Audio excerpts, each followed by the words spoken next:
can be the cost of goods sold.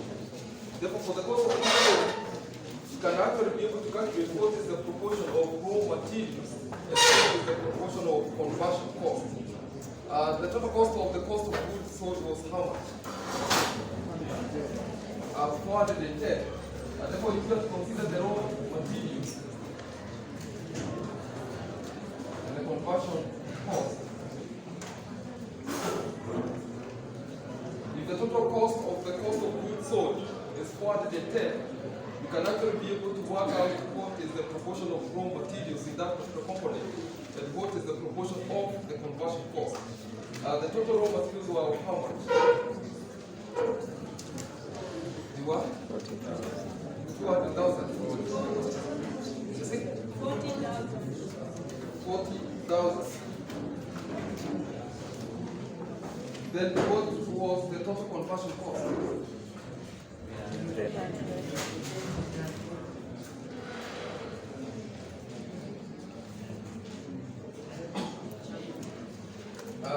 Therefore, the raw materials were of 20. The purchases of raw materials were of how much? 200,000. Then the conversion cost was of how much?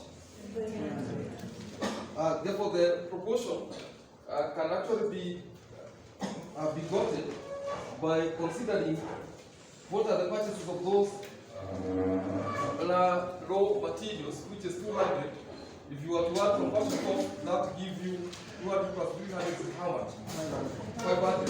Therefore, the proportion of the raw materials will be 200 divided by 500,000. Then you multiply by 410,000. Then the proportion of conversion will be 300,000 divided by 500. You multiply by 410,000. Therefore, what proportion do we allocate to raw materials of those cost of goods sold?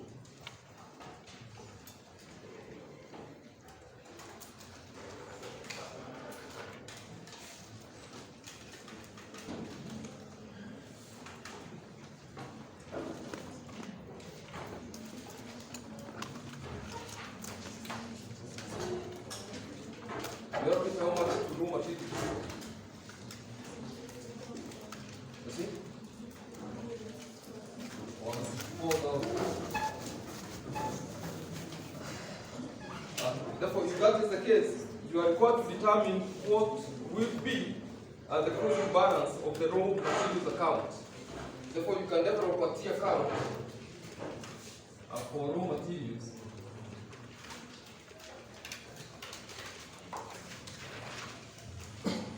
We can start with the balance brought forward. The balance brought forward of how much?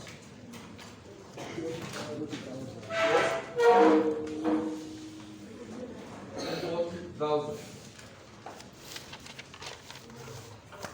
Then you can add cash or purchases. Purchases were of how much? 12,000.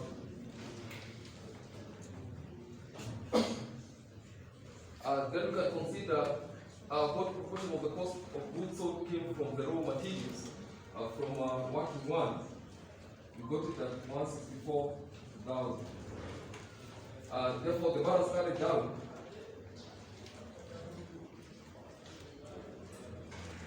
Account also at 240,000.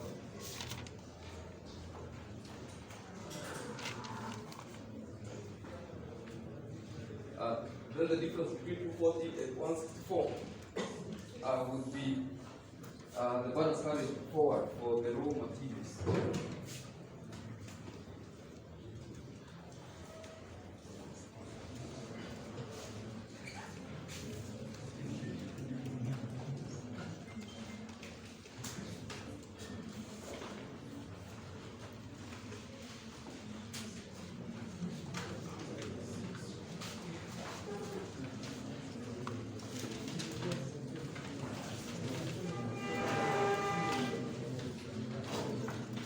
Next consideration, we can consider the issue of cost estimation.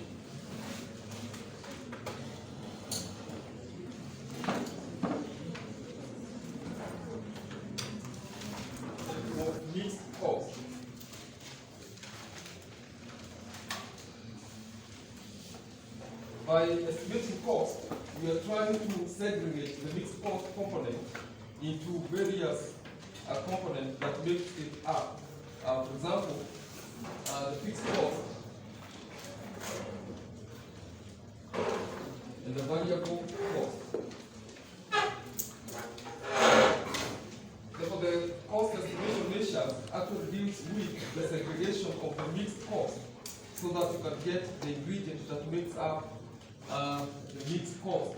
At the very basic level, you consider the fixed cost, which is the basic minimum operational cost that you incur, and then the variable cost, which will be based on producing or consuming a particular good or a service. Therefore, maybe for record, you can use cost estimation. The analysis of mixed cost,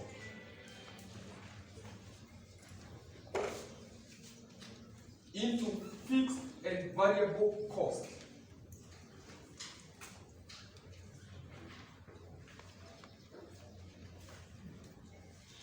Is very important in planning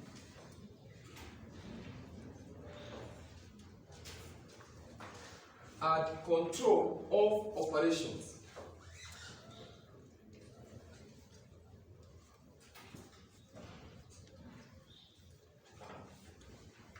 The fixed portion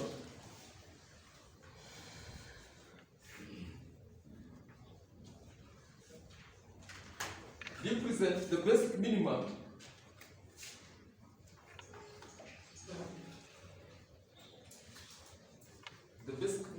charge for having a good or a service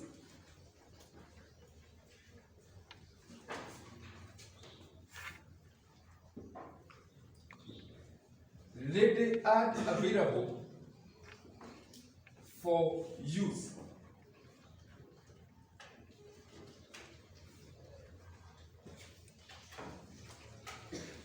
The variable component represents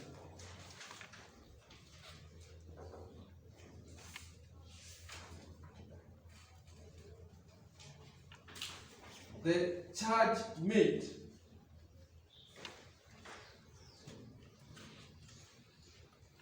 for actual consumption of the service.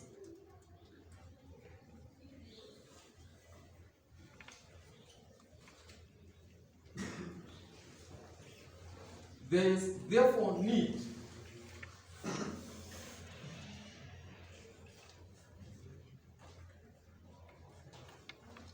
to break down total cost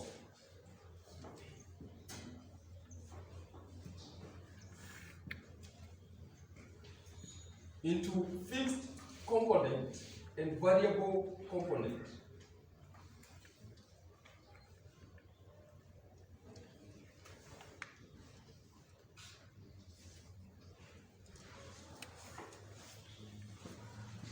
There are several methods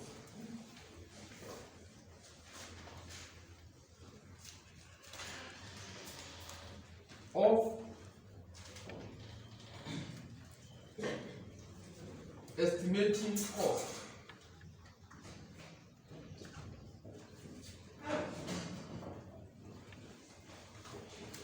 For example, first, the industrial engineering method.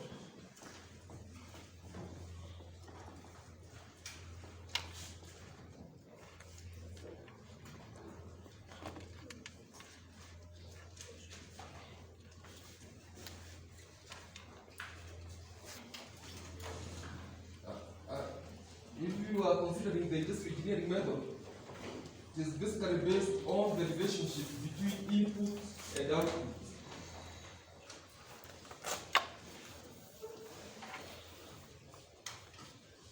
Such that through the engineering work, an engineer can actually be able to consider what are the inputs of a particular process and what is the expected output, so that that particular relationship can be able to generate some forms of unit cost, such that if an engineer was participating in civil works of putting up this particular block, they can actually be able to tell us what are the inputs that will be required to put up this block as an output, so that if they are putting many blocks, you can actually be able to calculate the unit cost on the basis of input and output relationship. Therefore, under that, maybe you can indicate this estimation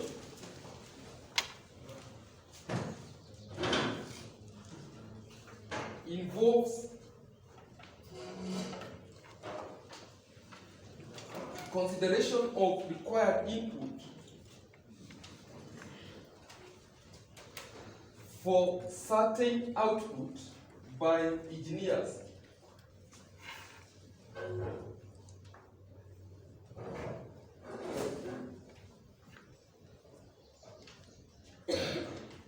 The engineers would determine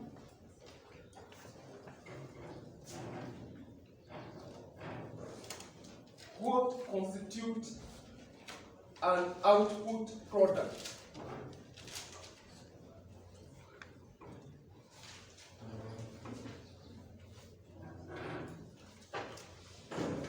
In terms of how much materials,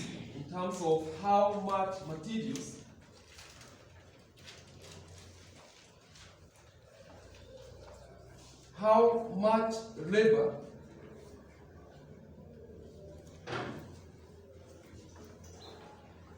constitutes a product.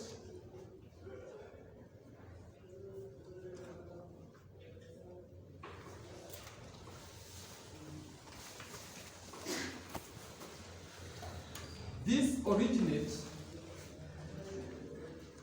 from motion studies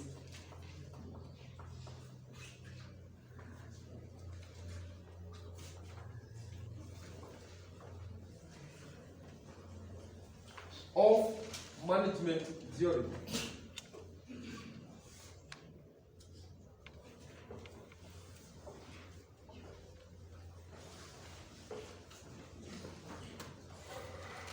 Therefore, on the basis of input and outputs, engineers can accurately be able to determine the unit cost of a product.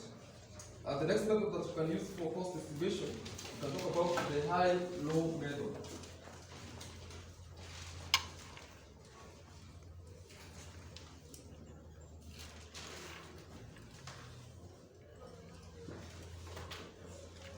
The high-low method is an observation method whereby you consider the highest and the lowest point, and the differences between those points will give you the variables or the variability of the cost. Therefore, you can indicate the high-low method involves an attempt to segregate total cost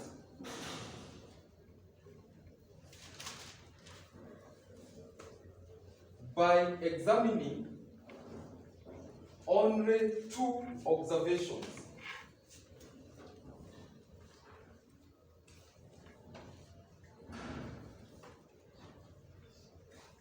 That is, those representing the highest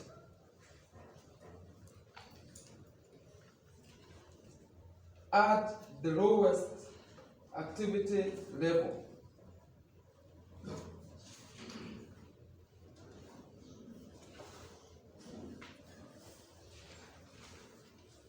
The difference in cost observed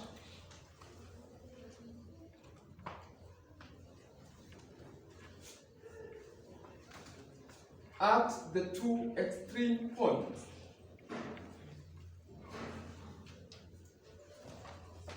is divided by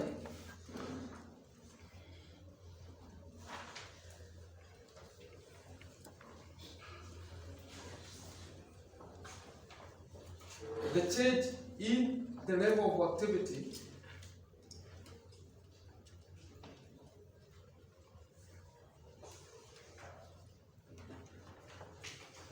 in order to determine the amount of variable cost involved.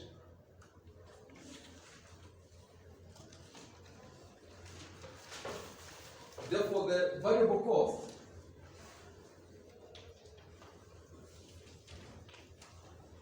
should be equal to change in cost divided by change in activity level.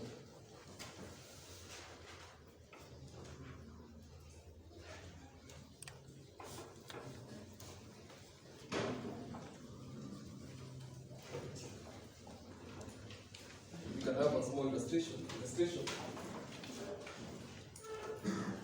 Petrochemical Limited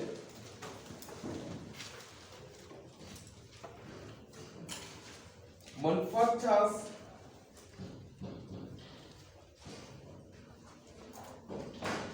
a single type of liquid chemical.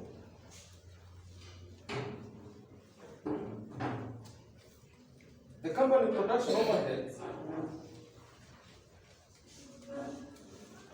varies with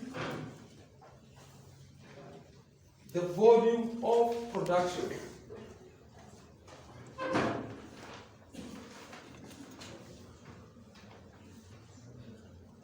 The volume of production in liters.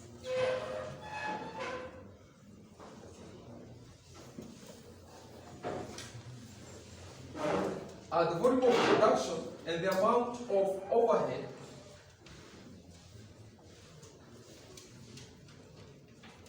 the volume of production and the amount of overhead for 10 months that ended on the 1st October 2023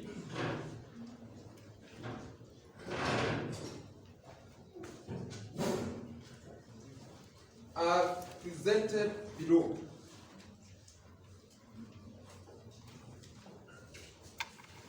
Then we can write in columnar form. We can have 3 columns. The first column for the month.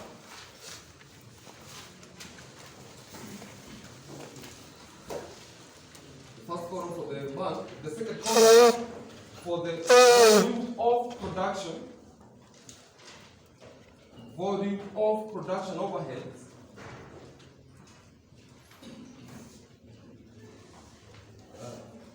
In brackets. In liters, 1,000. Volume of production overhead in liters, 1,000. Then the last column for production overhead. Production overheads in shillings, thousands.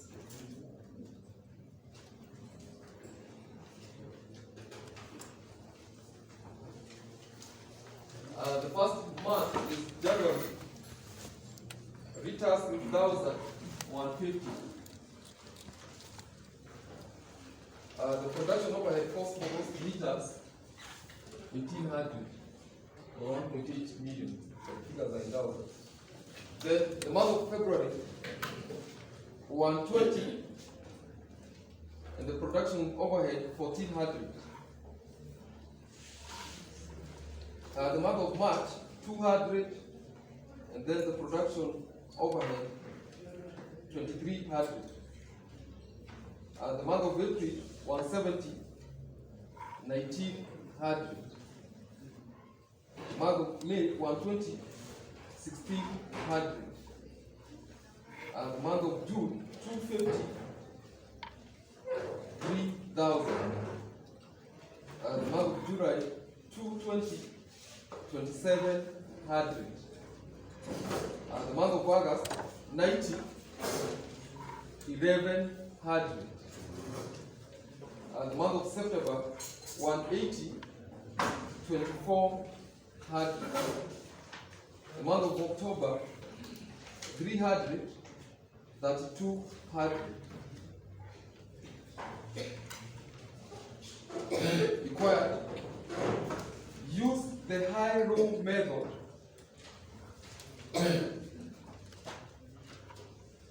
to determine an equation in the form y equals to a plus bx.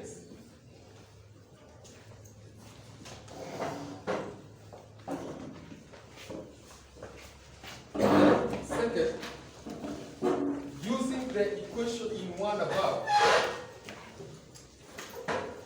determine the overhead of producing 350,000 liters.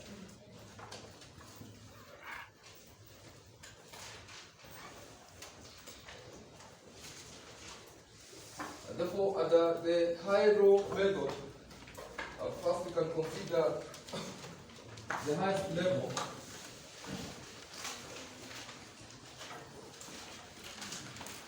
Then maybe cost, the lowest level.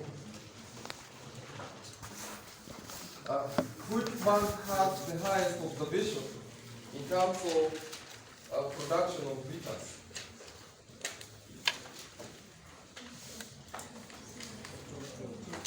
October at an activity level of how much? 300,000. And then that 300,000 has a cost of how much? 200, therefore 3.2 million, because the figures were endowed. The lowest activity is which month? August with the production of how many units?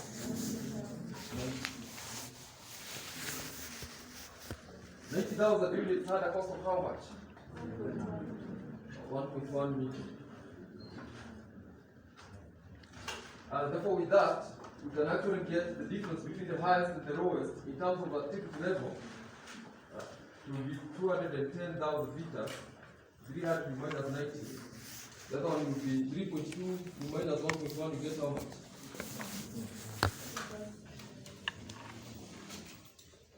You get how much? 2.1. Therefore, if you were to calculate the variable cost component, it will be actually be the change in cost, which is 2.1 million. You divide by the change in activity level between the highest and the lowest activity, which is 10,000 liters. Therefore, the variable cost will be how much per liter?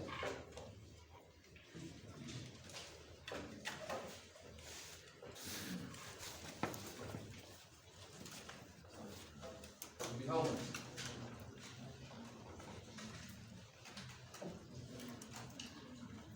Will be how much?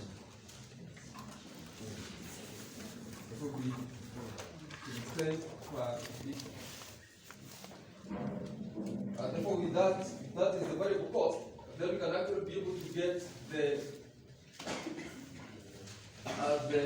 fixed cost.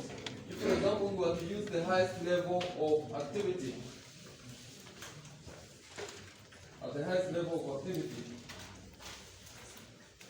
the total cost should actually be the fixed cost plus the variable cost. Therefore, at the highest level of activity, we can actually be able to calculate the fixed cost by considering the total cost of 3.2 million. We minus the variable cost component. The variable cost application rate is 10 shillings per liter. 10 you multiply by 300,000, you get how much?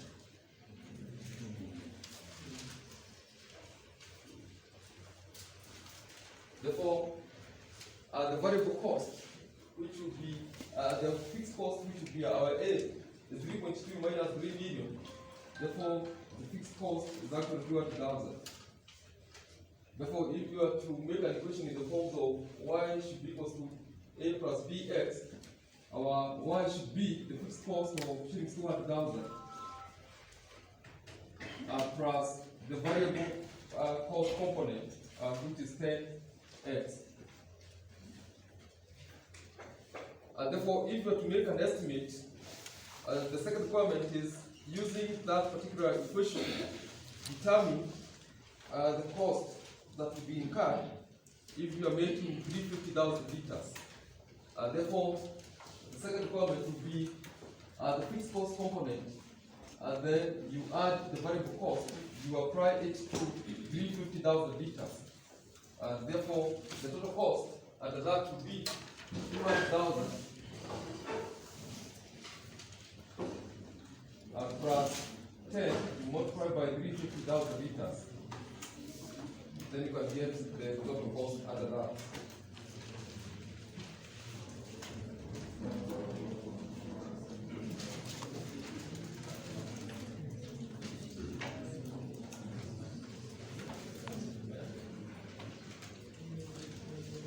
The next method that you can consider is the account analysis method.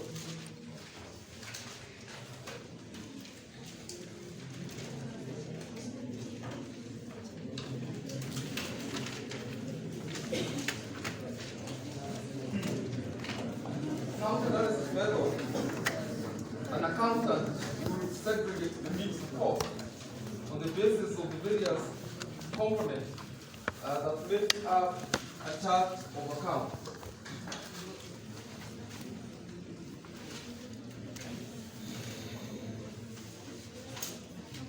From your basic accounting, every organization ought to have a chart of account that will give different numbers to the different elements of the financial statement element, such that, if, for example, you want to consider the basic financial statement like statement of financial position or the balance sheet.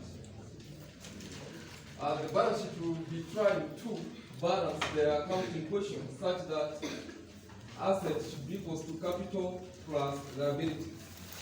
Therefore, the chart of account from your early accounting studies, if, for example, you have assets, you will have both current assets and fixed assets. Therefore, when you are developing a chart of account, you will identify the potential current account, current assets that particular organization will have. For example, maybe you can have maybe cash or bank. You can have maybe debtors, etc., etc. Therefore, if you have this particular element, then you can have maybe also fixed assets like plant, property, and equipment, and other forms of fixed assets. Therefore, for each account that you have in the chart of account, you number those accounts such that if it is your cash account, maybe you can have it as account number 5, so that when you are developing your cash account, you have an index of number 5, which is the number as per the chart of account.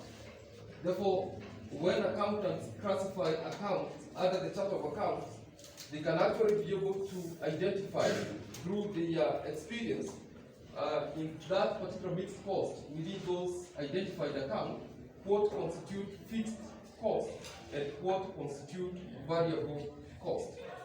Maybe for record you can edit it. And the account analysis method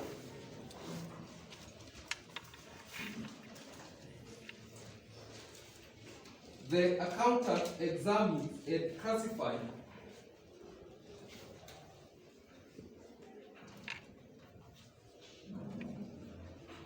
each ledger account within the chart of accounts.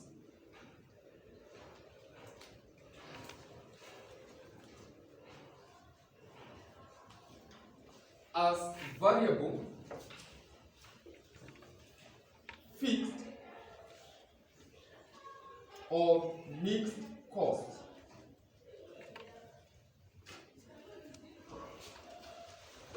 The mixed cost components are broken down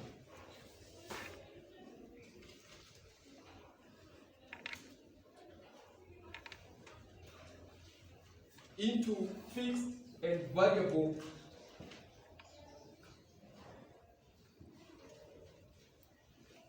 components.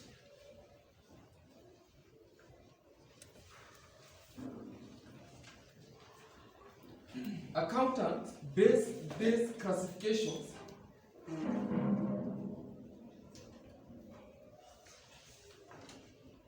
based on experience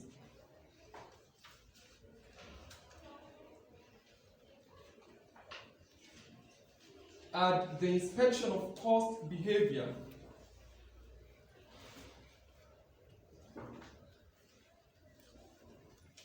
for several accounting periods.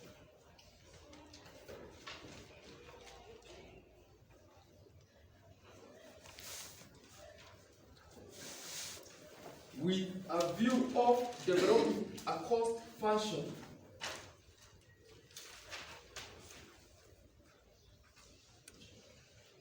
in the form of y should be equals to a plus bx.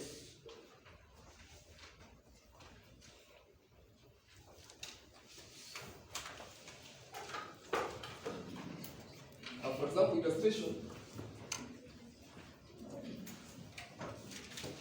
In the year ended 15 September 2024,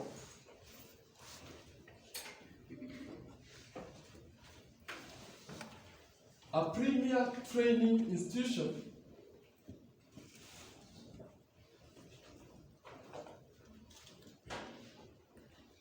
incurred the following expenses: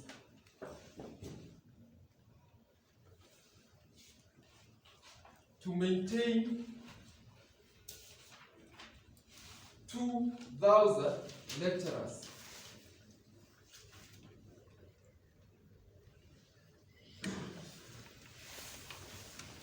first, administration expenses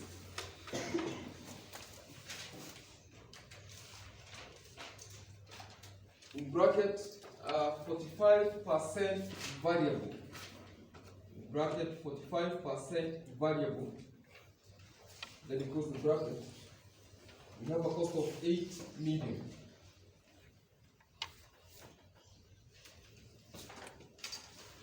Second, lecturing pay in bracket 70% variable,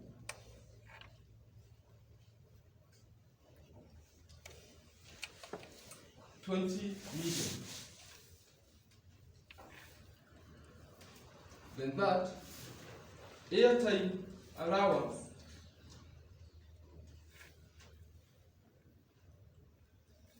in bracket fixed, 2 million. The next one, salary expenses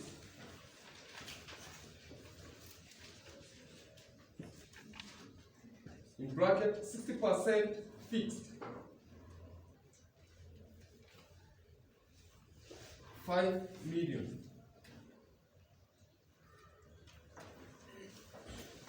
Then meal allowance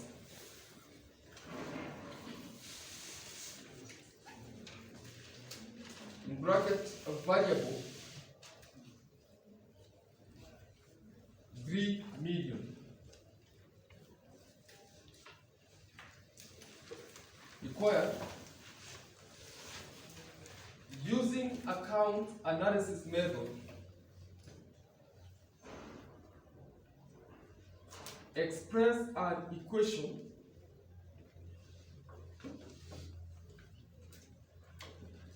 in the form y should be equals to a plus bx.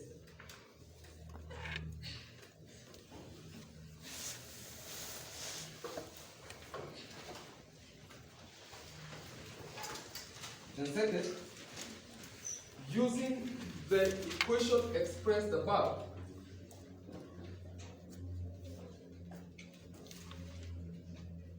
estimate the total cost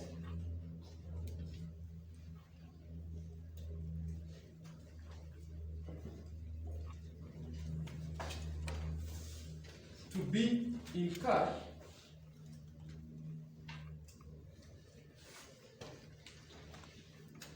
in the year 2025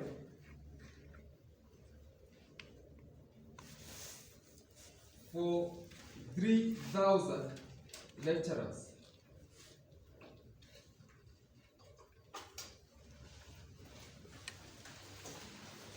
You can proceed to attempt and give us the solution.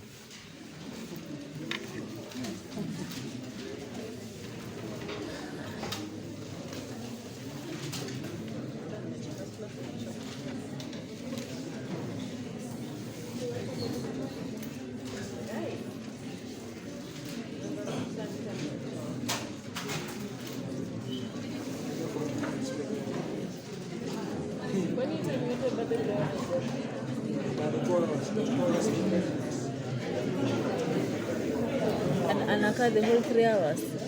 God.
second column we can have for the total cost.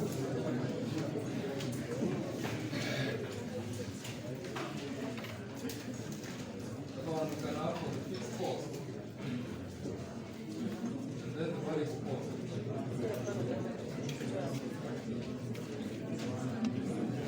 Such that we can start with the first cost component, the administration expenses.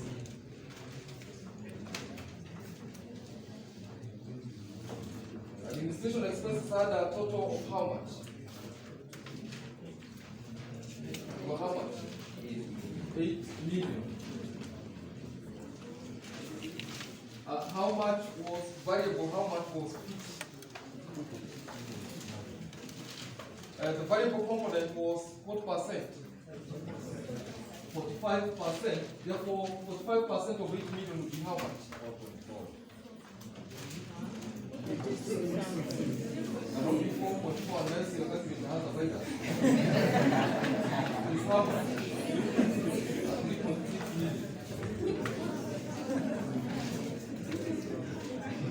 Therefore, the balance, which is 55%, will be the fixed cost component, which is how much? 4.4. Then we can consider the second, the lecturing fee.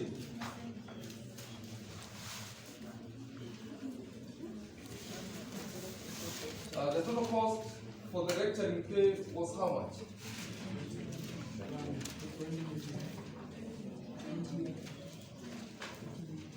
How much was fixed, how much was variable?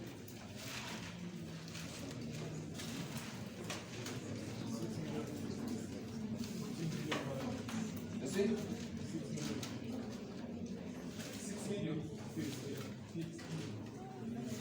What is what percent? Analysis of the square method. It refers to the measurement of the average amount of change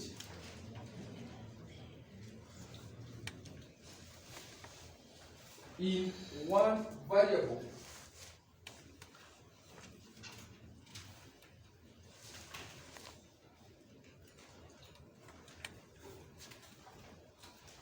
for example, manufacturing cost, one variable, for example, manufacturing cost,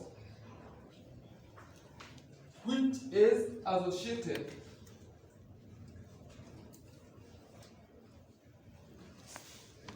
with unit increase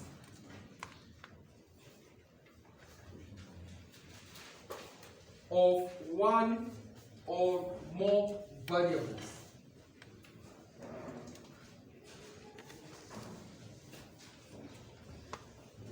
One or more variables. For example, labor hours, output, etc., etc.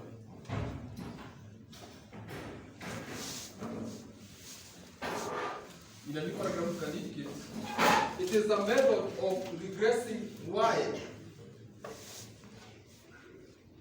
It is a method of regressing y. In bracket, the dependent variable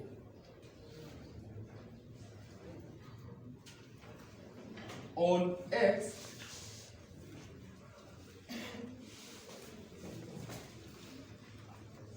bracket the independent variable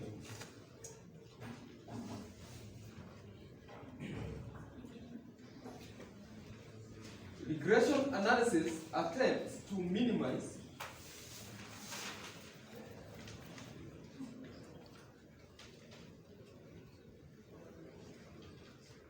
the sum of squares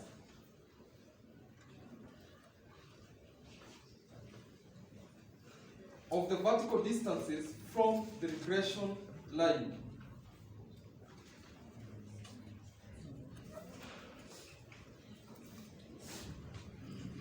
Vertical distances from the regression line to the plots of actual observations. Therefore, you are trying to minimize the sum of squares. With the what?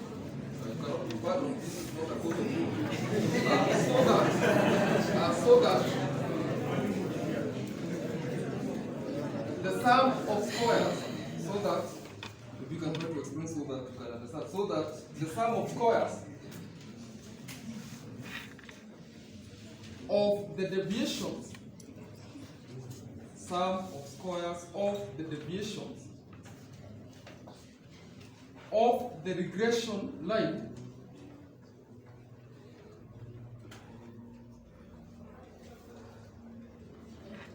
from the actual observations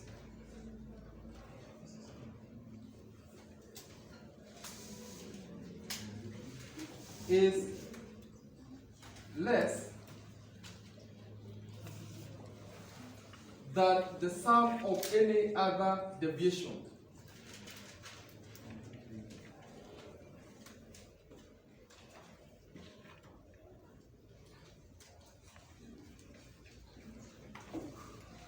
Therefore, what in essence we are saying is that if you have different observations,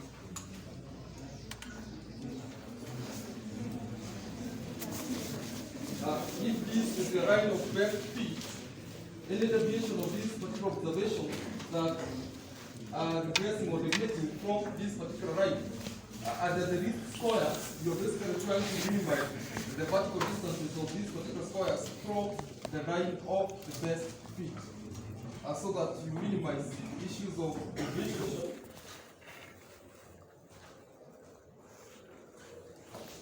At a given set of observation,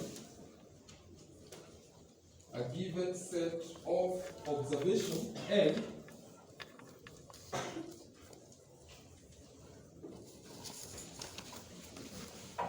two mathematical equations known as the normal equations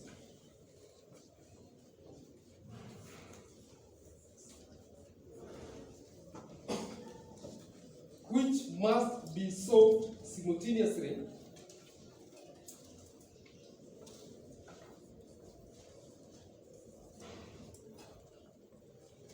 to derive the values of A and B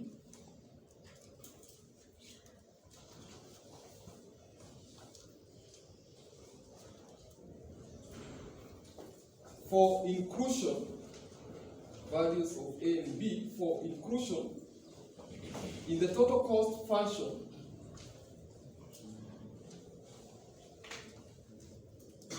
can be developed.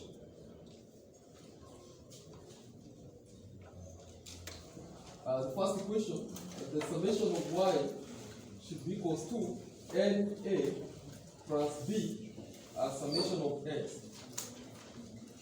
Then the second equation, summation of xy should be equals to A summation of x plus B as summation of x squared, where x represents activity measure. X represents activity measure. Then y represents the total mixed cost observed. Then A represents fixed cost. A represents fixed cost. Then B represents variable rate, the variable rate or the variable cost. Then N is the number of observations. The number of observations.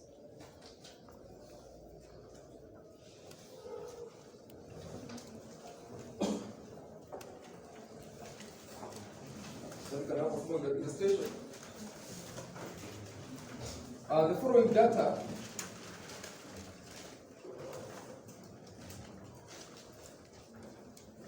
relates to India Limited.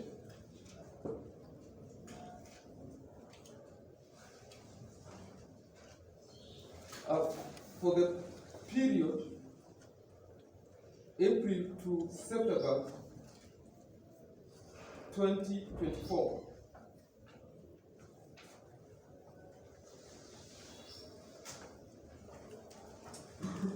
then we can have three columns. The first column for the month, the second column for the output in units. Output in units. The third column for the total manufacturing cost in shillings.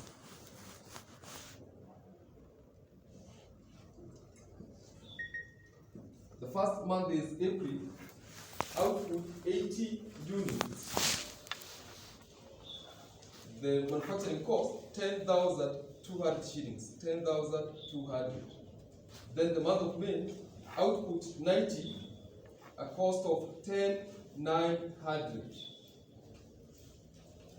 Month of June, output 100 units, a cost of 12,100. 12,100. The month of July, output 80, cost 10,800. The month of August, output 120, cost 3,700. The month of September, 110, the cost 12,500. Required using the least square method.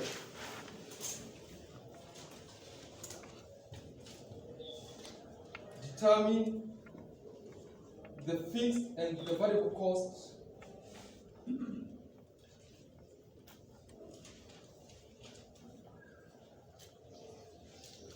within its manufacturing cost. Within the manufacturing cost of India Limited.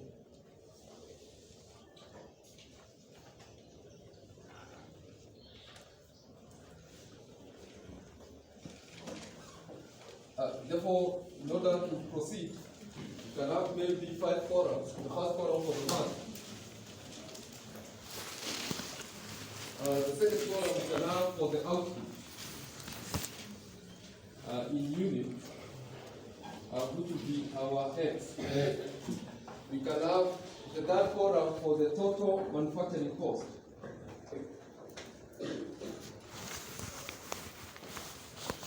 In shillings. Which will be our Y. Then you can have another column for X, Y. The output will multiply by the total manufacturing cost. Then you can also have another column for X squared. So that if you are to start with the first month of April, the output was how many units? It was 80. 80 had a cost of how much? Of 10,200. And therefore, that being our X, 80 units, Y, 10,200. If you consider XY, it would be 80 multiplied by 10,200, you get how much? 16,000. Then X squared will be the number of units squared. 80 squared will be how much? 400. Then we can consider the month of May.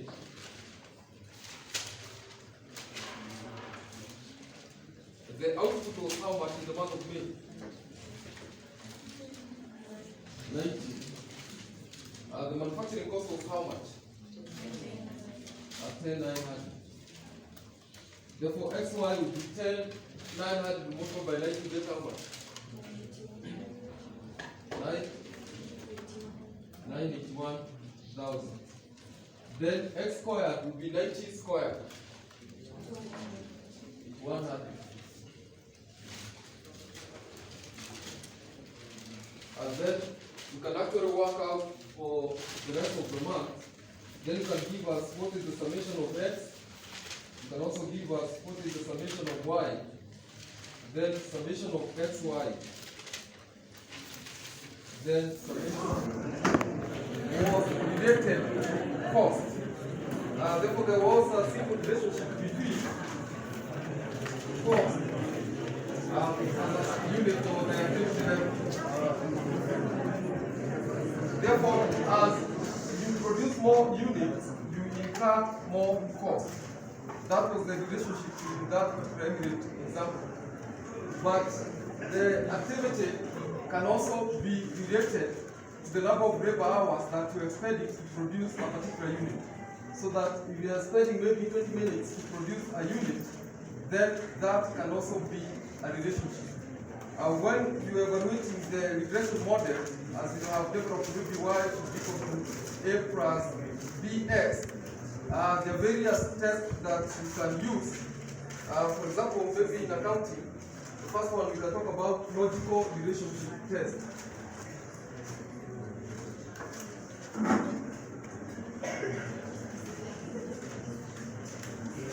If you consider the basic element of financial statement, there are some logical relationship that is expected. If you were to consider the elements that make up the balance sheet, maybe assets and capital plus liability, if you were to consider the assets, the basic accounting standards that deal with assets, particularly the fixed asset, like maybe International Accounting Standard 16 on plant property and equipment. If you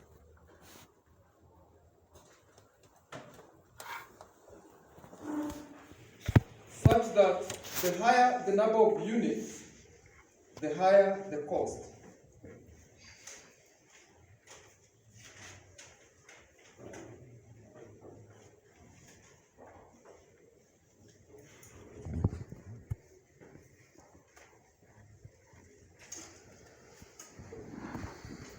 Second test, we can talk about coefficient of determination, bracket R squared.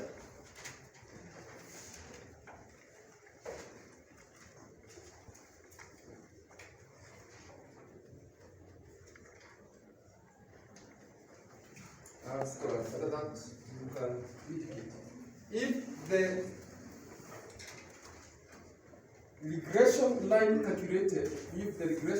calculated, using the least square method were to fit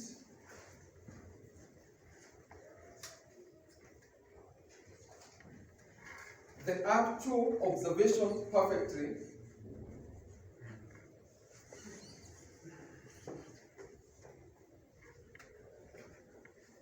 then all observed points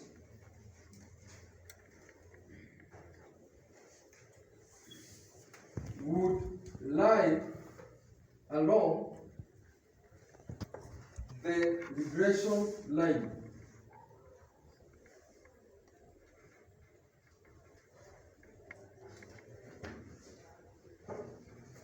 The coefficient of determination explains the amount of variation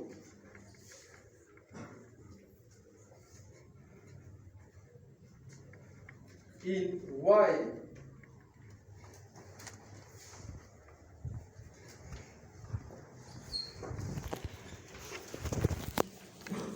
which is explained by the introduction of x in the regression model.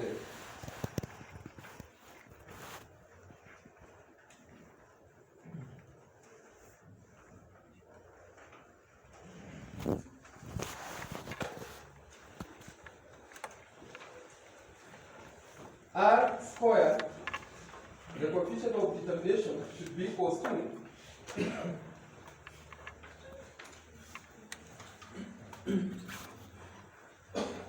explained variation you divide by total variation.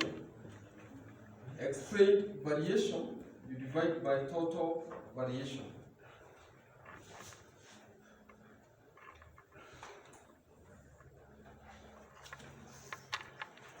For computation purpose, R squared should be equal to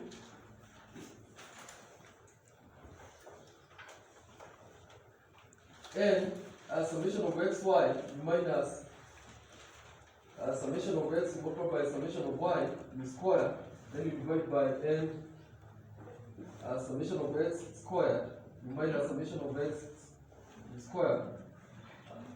Then you multiply by n summation of y squared, you minus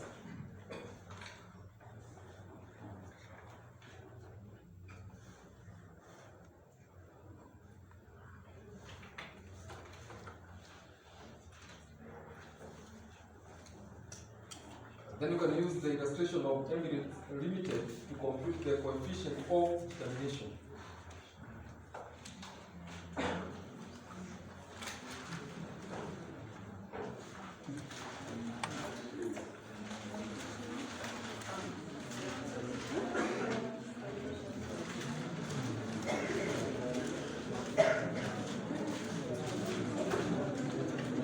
Therefore, n was 12. Therefore, our R squared should be equal to and 12 multiplied by summation of xy was how much? 1 to 11. Then minus summation of x was how much? 430. 430 you multiply by summation of y, which was how much?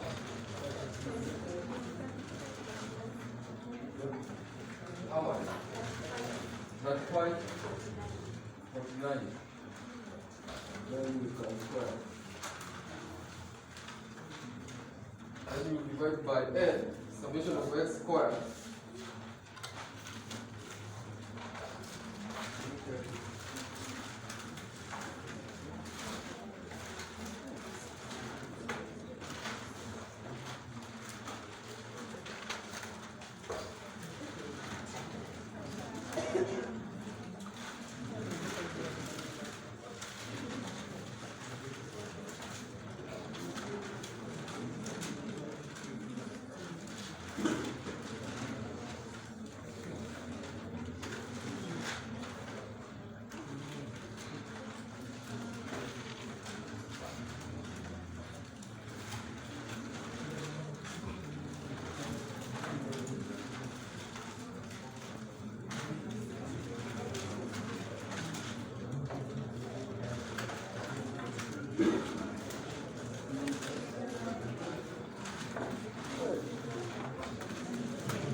R should be equal to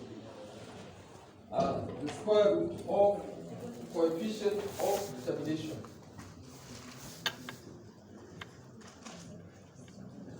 Then if R is equal to 1,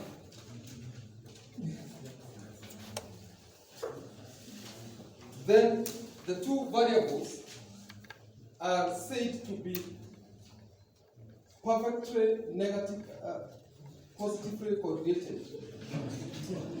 Perfectly positively correlated. It is positive 1. Then if R is negative 1,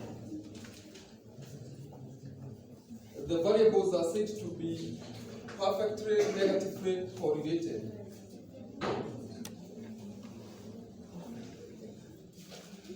Then if R is equal to 0,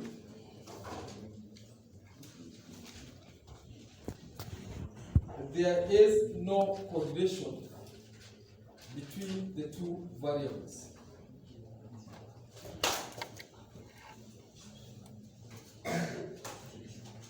Then if you are to use the previous example, you can compute the correlation coefficient. Basically get the square root of 0.05 65, whichever the figure you're getting. Then at your own free time, you can read on the standard error of stroke. standard error of stroke.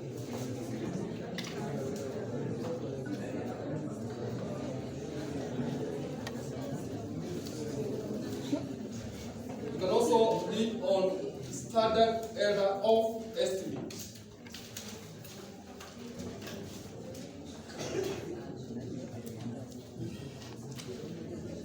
You can also read on multiple regression.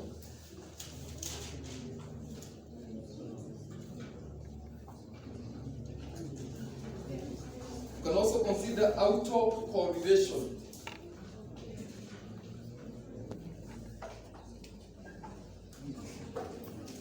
You can also read on Darby, Watson, statistics.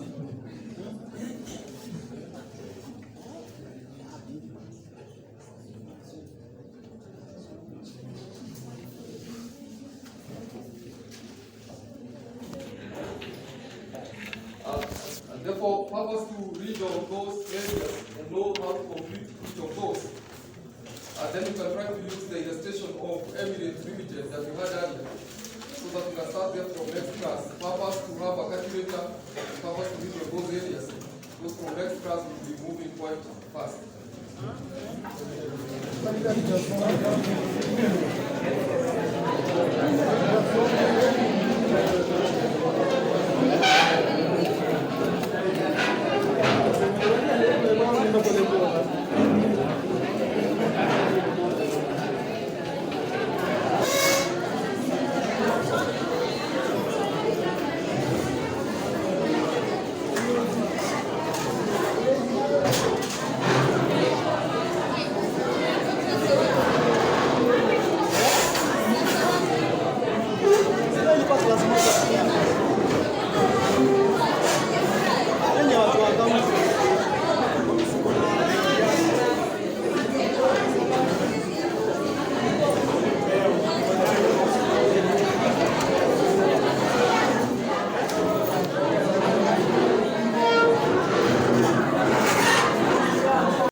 Well, nothing has changed.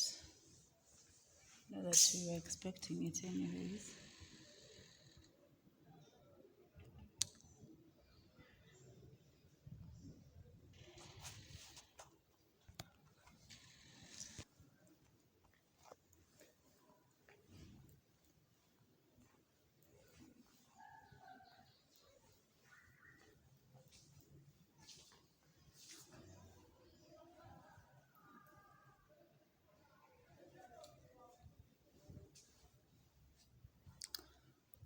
Class is still dirty. It's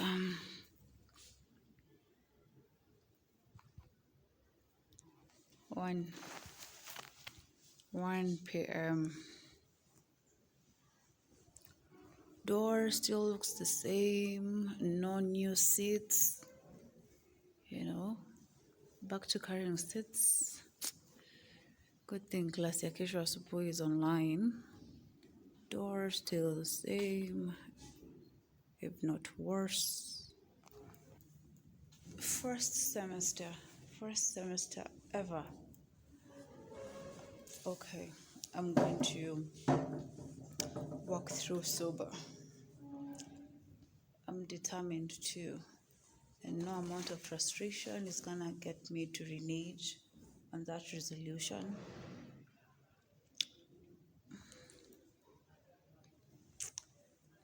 So, but I am more than willing to drop out should I come by some loads of money, because a whole 2 hours 40 minutes of dictation, nah, it's not working for me, has never worked. We're not learning. Lecturer just comes, tells us what he or she knows. We don't discuss amongst ourselves, we don't share ideas, we don't debate. We read for the sake of exams. And that's why most people in that class in particular, my class, because I've been in that class for the last semester, no one is gonna get rich. Sorry. Okay, you might come by some tenders and make millions here, but good luck. It's gonna be a struggle. People from attachment, nobody's looking fresher, nobody's looking more vibrant, nobody has stories to share.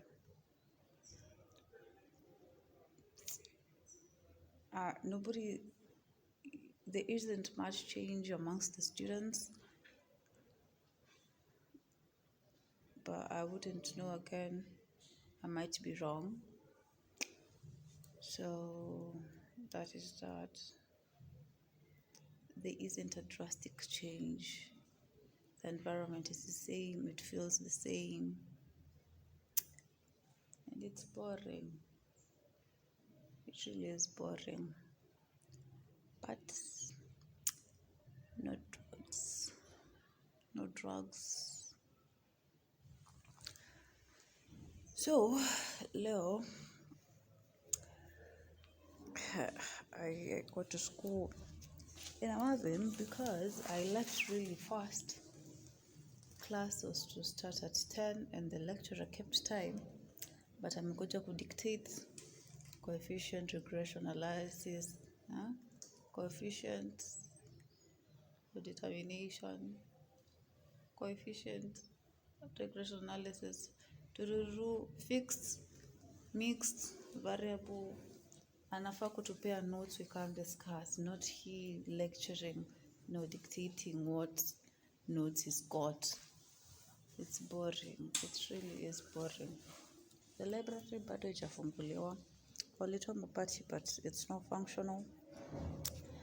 I might go to the library one of these days after I pay a fine for last semester. I've got to charge my phone.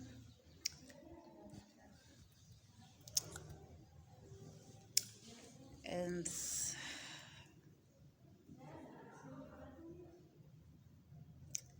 yeah, hoping for a fruitful semester. It's the 16th of September. So on 11, I want to go for groundnuts. Sifiki chafua, I have missed those groundnuts. I have missed the groundnuts. I have missed the groundnuts.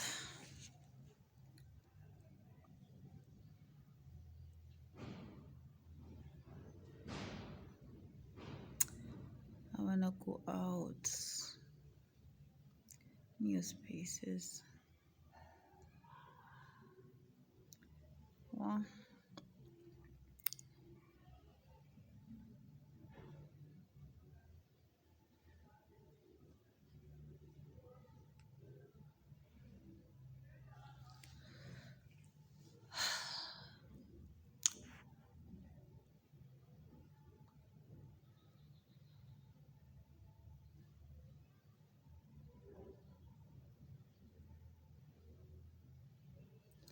and dance.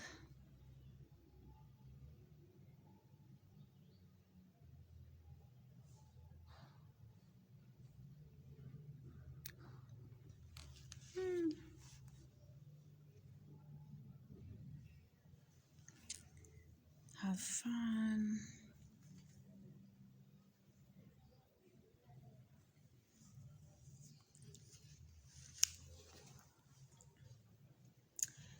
I didn't carry the stand.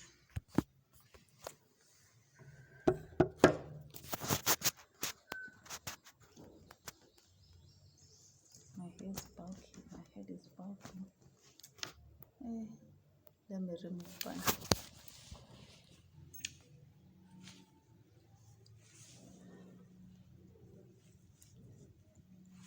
This will do for now because I'm leaving. Don't remember to carry the comb, so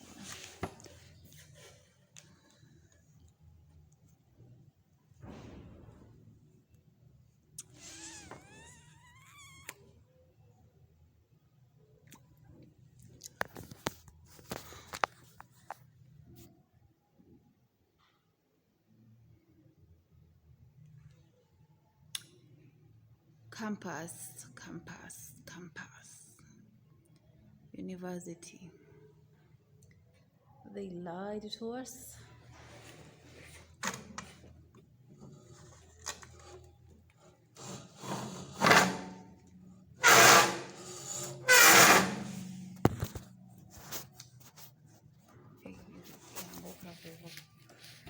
My computer isn't working. Laptop isn't working. It's nowadays very, very extra slow, guys. Yani, eh.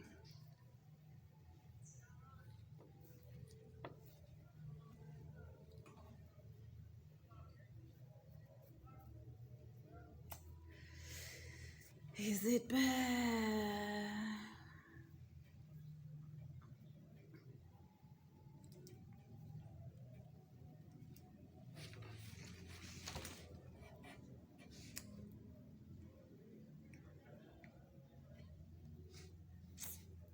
Need flutter in the hair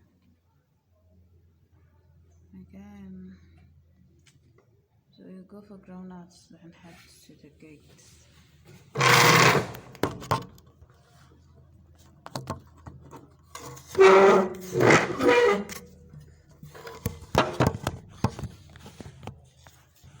What are you saying, Mama?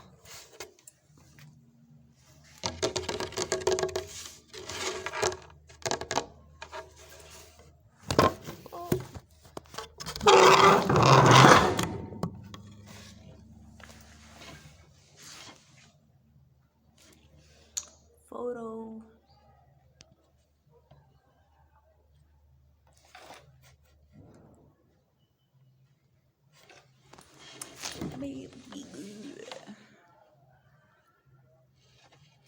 Hey, Mr. Pop up. Strike a pose. Strike a pose. Now I'm maintaining the no gel, but I need to like refresh this polish.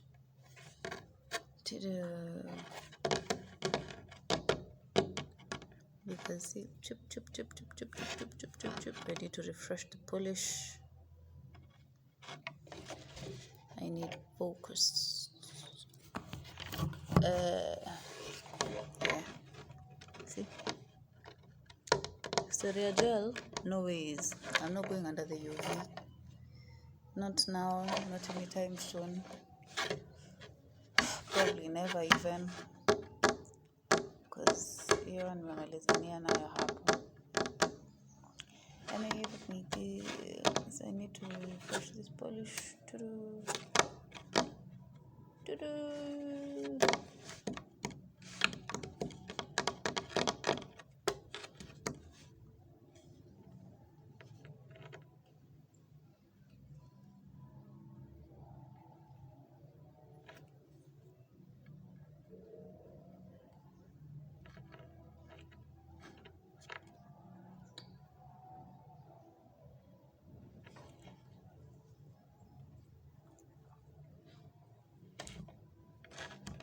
Twenty-one.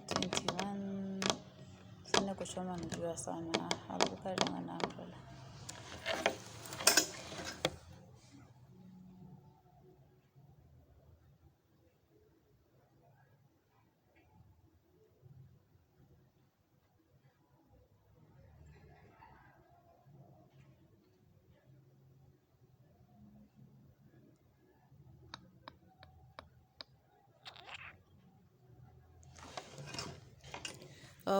Gloss, right?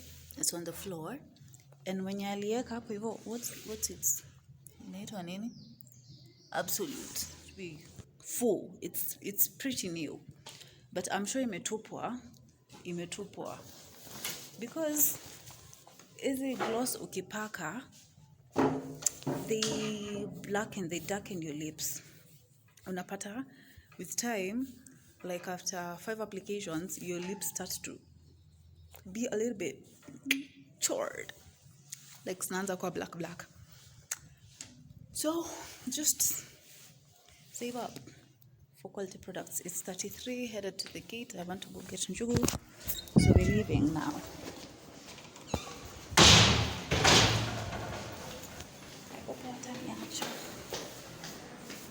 Just can go pick one up.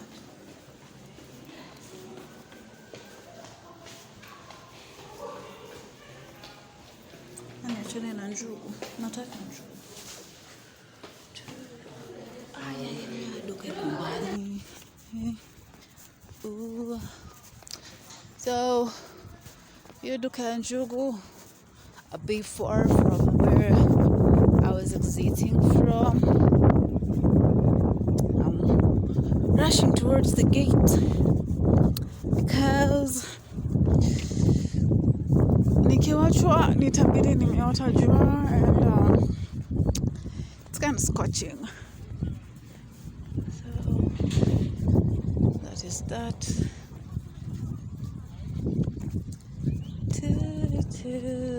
37.